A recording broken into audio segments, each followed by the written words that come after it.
Magandang umaga po sa inyong lahat and happy 3rd anniversary sa inyo dyan sa GGCF. Nagpapasalamat po ako sa Panginoon dahil imagine pandemic ngayon and yet nakarating kayo ng 3rd anniversary and still going strong. Purihin ang Panginoon sa mga ginagawa niya sa inyong lahat at sa gawain dyan. Salamat din ng marami sa Panginoon sa inyong mga tagapanguna kay Pastor Joey Plastado and Sister Gail Plastado kasi kahit na napakalayo nila doon sa Amerika and yet nagagawa nila itong ministry na to dahil sa pagmamahal nila sa Panginoon at pagmamahal nila sa inyo.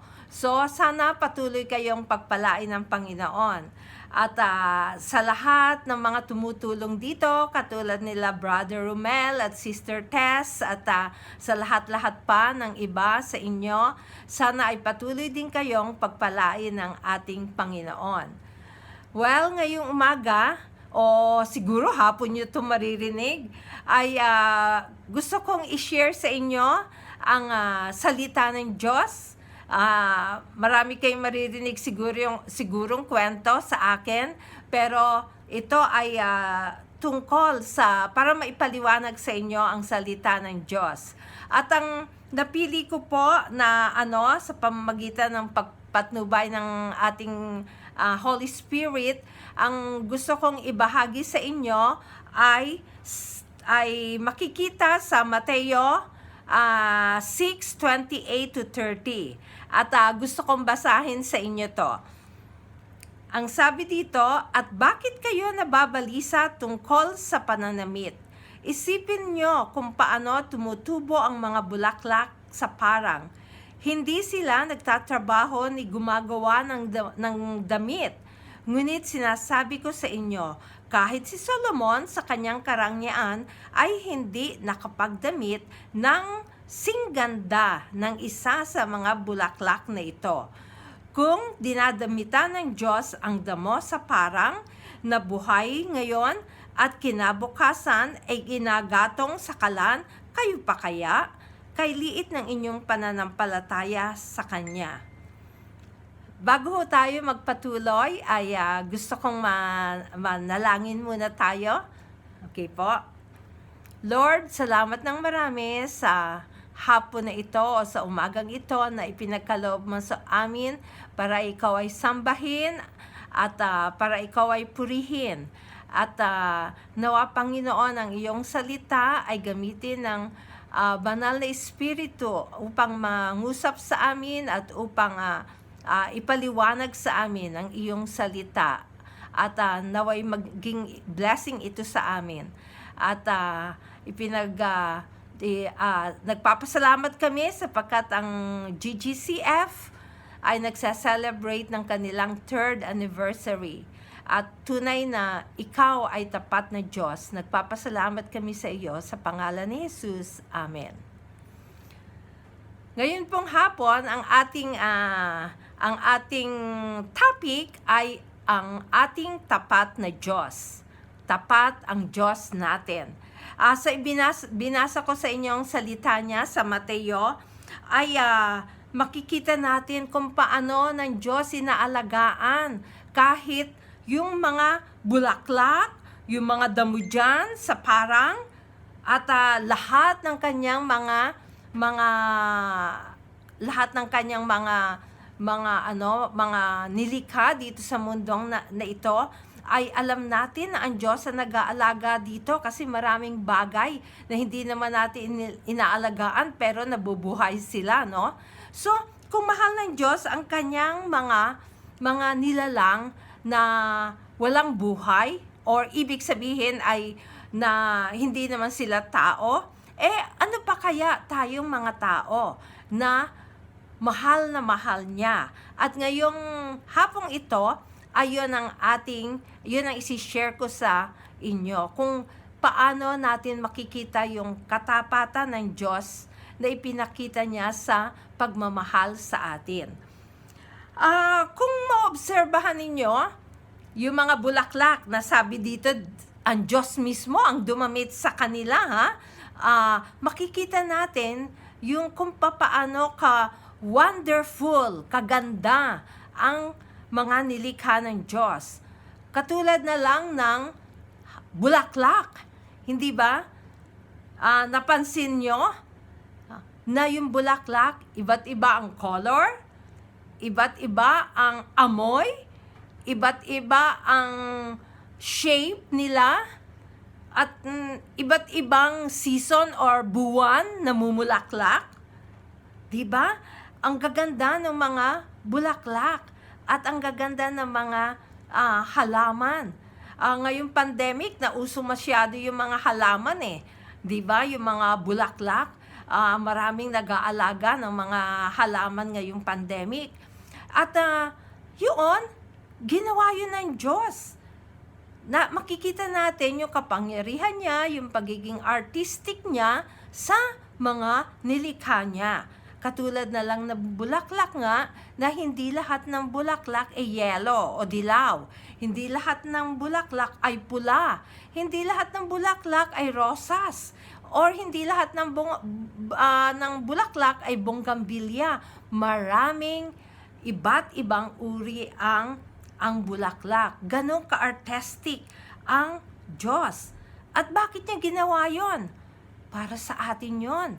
Para sa atin, para ma-enjoy natin yung mga bulaklak na yon. For example, another ng Diyos, creation ng Diyos ay mga prutas. Hindi ba yung prutas, iba't iba yung lasa, iba't iba yung kulay, iba't iba yung shape niya, iba't ibang buwan na mumunga? Hindi ba? At hindi naman every month o linggo-linggo may mangga, di ba? Yung saging, meron pa. Isa rin yan sa mga amazing na ginawa ng Diyos. Kasi meron siyang ginawang prutas na dito lang sa Pilipinas, mayroon. Sa ibang bansa, wala sila noon. Katulad sa Amerika, yung saging, imported pa. Dito, ang daming saging. At saka, every month, every week, mayroon tayong saging. Pero mayroon din namang mga prutas na sa summer lang siguro natin pwedeng kainin. Katulad ng mangga, di ba? Hindi naman monthly yun eh. Pero ganun yun, ginawa ng Diyos. Siya ang nagplano, siya ang gumawa, at bakit? Alam niyo ba nung creation ni God, nung create niya itong world na to, ginawa niya yon, ginawa niya munang lahat, ang buwan, ang araw, ang ulap, ang dagat, ang isda, ang lahat ng hayop, ginawa niya munang lahat yun bago niya ginawa si Adam and Eve. Kasi, ginawa niya munang lahat para sa ikaliligaya ng tao, para ma-enjoy nating lahat. At, paano niya namang ginawa si Adam and Eve? Nako, ibang-iba niya ginawa si Adam and Eve. Nung ginawa niya yung mga, for example, hinati niya yung liwanag at dilim. Ang ginawa niya? Ang sinabi niya, magkaroon ng liwanag. Nagkaroon ng liwanag. Magkaroon ng mga ibon sa himpapawid. Nagkaroon ng ibon sa himpapawid. Pero, nung ginawa niya ang tao, talagang mas nag-effort ang Lord. Kumuha siya ng lupa, and then hinugis niya na tao, at pagkatapos hiningahan niya para magkaroon ng buhay yung kanyang creation. At naging si Adam yon, diba? Later on, sabi ng Diyos, hindi pwede mag-isa lang si Adam, kailangan may kasama. Ginawa naman niya si Eve o si Eva. Ganon ka-special niya ginawa yung tao. At ang sabi sa Genesis 1:27, sabi, at nilalang ng Diyos ang tao ayon sa kanyang sariling larawan. Ayon sa larawan ng Diyos, siya nilalang. Nilalang niya sila na lalaki at babae. Okay, maliwanag yun na galing sa salita ng Diyos. Na nung nilalang niya tayo, nung nilalang niya ang tao, nilalang niya tayo ayon sa larawan ng Diyos. At anong ibig sabihin nun? Anong ibig sabihin na tayo ay ginawa niya ayon sa kanyang sariling larawan? Ang ibig sabihin ay tayo ay reflection ng kaluwalhatian ng Diyos or God's glory. Okay? Hindi katulad ng mga hayop, ang tao ay marunong magdahilan, di ba? Pwede tayong mag-create o creative tayo o mapagmalikhain. Marunong tayo magsalita at magpaliwanag sa pamamagitan ng salita. At pagpapasya sa sarili or meron tayong tinatawag na self-determination. Yung buong pagkatao natin ay reflection ng Diyos. Siyempre, hindi tayo Diyos at hindi tayo magiging Diyos sapagkat tayo ay gawa niya lamang. Kahit gaano pa katalino ang tao, kahit gaano pa kapangyarihan ang tao, hindi siya pwedeng maging Diyos. Ang Diyos lamang na gumawa sa atin ang Diyos. At hindi na yun madadagdagan. Okay? Hindi na siya madadagdagan. Pero tayo ay may abilidad na nagre-reflect ng kung sino siya. Sa pagmamahal, sa pamamagitan ng pagmamahal, sa pamamagitan ng ating pasensya, pagpapatawad, kabutihan, at katapatan. Reflection tayo kung sino siya. Dahil alam natin na ginawa tayo ng Diyos ayon sa kanyang larawan.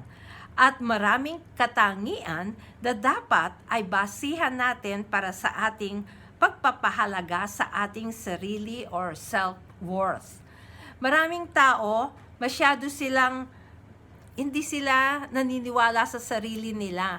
Parang minamaliit nila yung sarili nila. Kasi siguro hindi sila pinanganak na matalino, hindi sila pinanganak na mayaman, hindi sila pinanganak na pang Miss Universe, or hindi sila pinanganak na katulad ng iba, Pero hindi yun dapat ang basihan natin na tayo ay mahal ng Diyos, na tayo ay importante sa Diyos. Hindi yun. Mga tao lang ang gumawa na parang basihan nila kung gaano ka kahalaga. Mahalaga tayo sa Diyos sapagkat tayo ay ginawa niya. Tayo ay ginawa niya based on His image. Ayon sa kanyang larawan, sa kanyang kaluwalhatian. Character natin, na magaganda ay yun ay base o basihan yun ay ang character ng God. So hindi natin dapat minamaliit ang sarili natin kasi napakahalaga tayo sa Diyos kasi siya ang gumawa sa atin. Mahal na mahal tayo ng Diyos kaya ginawa niya tayo. And then sasabihin niyo naman yung para namang hindi ako importante sa mundong ito. Kasi si Joy lang ako. Halimbawa, sabihin ko sarili ko. Alam niyo ba na si Jesucristo ipinadala sa atin ng Diyos para isilang dito sa mundo. That's why isa-celebrate natin ang Christmas dahil sa pagmamahal niya sa atin. Alam natin na kahit gaano kamahal ng Diyos ang tao, si Adam at si Eva, pinili pa rin nila na magkasala sa Diyos, na hindi sundin yung gusto ng Diyos na gawin nila. Hindi nila sinunod. Ang masinunod nila ay yung kalaban ng Diyos, si Satanas. That's why yung kasalanan pumasok sa mundo. At dahil doon, alam niyo ba na dahil doon, lahat tayo dito sa mundo ay hindi magkakaroon ng relasyon sa Diyos. Kasi makasalanan tayo. Ang Diyos natin ay banal na Diyos.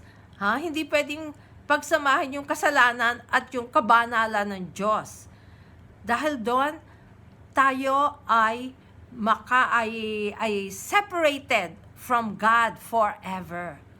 Pero mahal na mahal tayo ng Diyos. Kahit ayaw niya ng kasalanan natin, kahit galit siya sa kasalanan natin, pero mahal pa rin niya tayo. May isang kwento ng isang bata na gumawa siya ng boat kasi yung bahay nila malapit lang sa dagat. So gumawa siya ng maliit na bangka. Ginawa niya talaga yun, pinaghirapan niyang mabuti. And then nilagay pa niya yung name niya. Pagkatapos, pumunta siya sa dagat at nilaro niya yung kanyang bangka. Habang naglalaro siya, may narinig siya na siren, yung fire truck. Ano ba yung Tagalog sa fire truck? Anyway, pag yung bumbero, tunog ng bumbero. Ay, ang lapit! Natakot siya, baka sa bahay nila. So, tumakbo siya. Naiwan niya yung kanyang bangka doon sa dagat. At, mabuti na lang hindi sa kanila yung sunog. Medyo malayo pa sa kanila. At hindi naman yung mga bahay ang nasunog. Siguro yung mga damo lamang.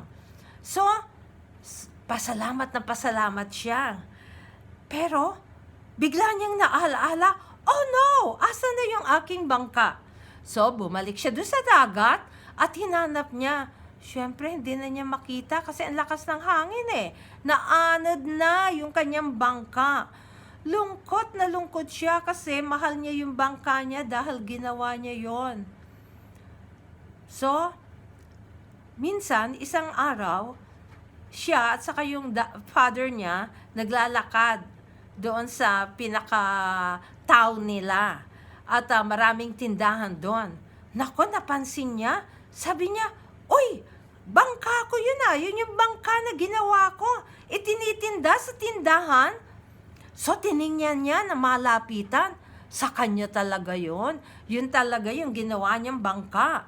So, sinabi niya sa father niya, Tatay, bangka ko yan, yan yung ginawa ko. Sabi ng father niya, oo nga, yan nga yung ginawa mo. So, pumasok sila sa tindahan, sinabi nila doon sa nagtitinda na bangka niya yon na nawala. Kasi nga, nung magkasunog doon sa kanilang lugar. Sabi nung may nagtitinda, "Naku, sorry kahit sa iyo yan, pero binili ko na yan May nagtinda sa aking mangingisda. Napulot daw niya, nakita niya, pinagtinda sa akin, so binayaran ko yan." Sabi pero sa akin po yan. Oo, sa iyo nga yan, pero nawala mo na. And then, binili ko na. Kung gusto mo maging sa iyo uli, kailangan bilhin mo, bayaran mo kung magkano yung presyo na nariyan. So, umuwi yung bata kasama ang kanyang tatay. At alam nyo, ang ginawa niya, binuksan niya yung alkansya niya na iniipon-ipon niya na napakatagal na panahon. Binuksan niya, ay salamat na lang, tamang-tama yung pera niya. Bumalik siya sa tindahan at binili niya yung kanyang bangkang nawawala. So, pagkatapos niyang mabili, niyakap niyang mabuti yung kanyang bangka. At sinabi niya, sa akin ka talaga. 2 beses kang naging akin. Kasi ako ang gumawa sa iyo, and then, binili pa kita. So, 2 beses kang naging akin. Alam nyo, parang ganon si God sa atin, si Jesus Christ. Jesus Christ created us. Ginawa tayo, ni Jesucristo, nung hindi pa siya Jesus Christ. Noong nasa langit pa siya, na Diyos siya. Alam natin na there's only one God. Pero there are three persons, God the Father, the Jesus Christ, and the Holy Spirit. At si Jesus Christ, according to John, John 1, si Jesus Christ, ang gumawa, ang naglikha, kasama niya ang God the Father and God the Holy Spirit. So, we belong to Him. Dapat sa Kanya talaga tayo. Pero nawala tayo dahil ng kasalanan. Pero binili niya tayo nung si Jesucristo ay pinanganak bilang tao, lumaki, at nung 33 years old na siya, namatay siya sa cross para tayo ay iligtas sa ating kasalanan. Pinako siya sa cross, namatay siya, pero hindi siya nanatiling patay kasi nabuhay siyang muli. At doon natin alam na Diyos talaga siya. Imagine, yung Diyos natin ay buhay na Diyos. At iniligtas niya tayo sa ating mga kasalanan kasi ang kabayaran ng kasalanan ay kamatayan. It means, hindi lang yung physical na kamatayan, kundi forever, walang hanggang pagkahiwalay sa Kanya. But, because of His love, dahil ang katapatan ng Diyos, dahil ng pagmamahal niya sa atin, binigyan niya tayo ng chance para mapabalik siya sa atin. At yun ay sa pamamagitan ng pagtanggap sa Kanya bilang ating tagapagligtas. So, kung tinanggap natin siya bilang ating tagapagligtas, tayo ay binigyan niya ng karapatang maging anak ng Diyos at magkaroon ng buhay na walang hanggan. At so, ngayon sa inyong anniversary, ngayong Christmas pati, I hope na marirealize niya tayo na mahal kayo ng Diyos. Binigyan niya kayo ng buhay at kahit napakahirap ng buhay, lalo na ngayong pandemya, kahit mahirap ang buhay, I hope na nafe-feel nyo pa rin, nararamdaman nyo pa rin yung pagmamahal sa inyo ng Diyos. Kasi talagang mahal tayong lahat ng Diyos. At katulad ng mga ibon o mga halaman, mga prutas, yung kanyang mga creation, binibigyan niya tayo ng araw, ng ulan, binibigyan niya tayo ng air, yung hangin, yung na pwede nating i-breathe, ano bang tawag doon? Pwede na ubusan ako ng Tagalog, na pwede nating na mga kailangan natin sa ating pang-araw-araw na buhay. Mayroon tayong lahat niyan. So, kahit anong hirap ng buhay, pasalamat tayo sa Diyos dahil sa Kanyang katapatan, dahil sa Kanyang pagmamahal. And I hope, na nafe-feel ninyo ang pag-ibig na yon ng Diyos. So, happy anniversary again sa inyong church at Merry Christmas na din sa inyong lahat. Okay, why don't mag-pray ho tayo as a closing. Okay? Thank you, Lord, again for your love. Thank you, Lord, dahil minahal mo kami at tapat ka. Dahil hanggang ngayon, mahal mo pa rin kami at hindi mawawala yung pagmamahal na yon. Sana, Lord, maging tapat din kami sa iyo at lagi ka rin naming mahalin. Sa pangalan ni Jesus, Amen.